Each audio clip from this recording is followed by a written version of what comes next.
I'm billionaire, I'm billionaire, I'm billionaire. మనం మళ్ళీ సిరీస్లో 3లో భాగంగా ఒకటి సిరీస్ ఏంటిదంటే పెళ్ళి కాని వ్యక్తులు, సెకండ్ సిరీస్ పెళ్ళైన తర్వాత పిల్లలు పుట్టని వ్యక్తులు, థర్డ్ సిరీస్ వచ్చేసి విడాకులు అండి. ఇవి అన్నీ ఇంటర్లింక్ అండి, ఒకటే నెంబర్స్ ఫాలో అవుతాయండి. మీరు నమ్మినా నమ్మకపోయినా అందరూ అంటారు కావచ్చు, ఆ నెంబర్ల వల్లనే మాకు విడాకులు అవుతాయా, మ్యారేజ్ డేట్ వల్ల విడాకులు అవుతాయా అని అనుకోవచ్చు అండి. కానీ జరుగుతాయండి.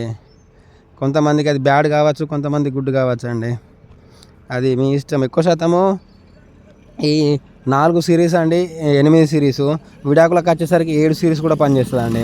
అంటే 4, 13, 22, 31. 8 సిరీస్ వచ్చేసి 8, 17, 26. మళ్ళీ 7 సిరీస్ వచ్చేసి 7, 16, 25 అండి. ఈ సిరీస్లో ఒకవేళ మ్యారేజ్ చేసుకున్నా లేకుంటే మళ్ళీ ఏదైనా జరిగినా కానీ విడాకులు అయ్యేందుకు ఈ సిరీసే అండి.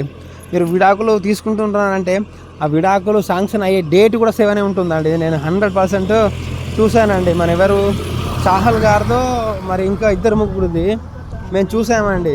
అంటే వాళ్ళకు మ్యారేజ్ డేటు ఏది విడాకులు శాంక్షన్ అయ్యింది ఒక డేట్ ఉంటుంది కదా నార్మల్గా, అంటే ఈ రోజు నుంచి మీకు విడాకులు మంజూరైనాయి అని ఆ డేట్ వేడే వచ్చిందండి. నేను మిగతా కొంతమంది చూశాను. ఈ 7 అనేది చాలా డేంజర్ అండి. 7 మీరు నమ్మితే నమ్మండి, లేదండి నమ్మకపోయినా మీ ఇష్టం. కానీ ఈ సిరీస్ అనేది డైవర్స్ కోసం చాలా ఎఫెక్ట్ చేస్తుందండి. I'm billionaire, I'm billionaire, I'm billionaire.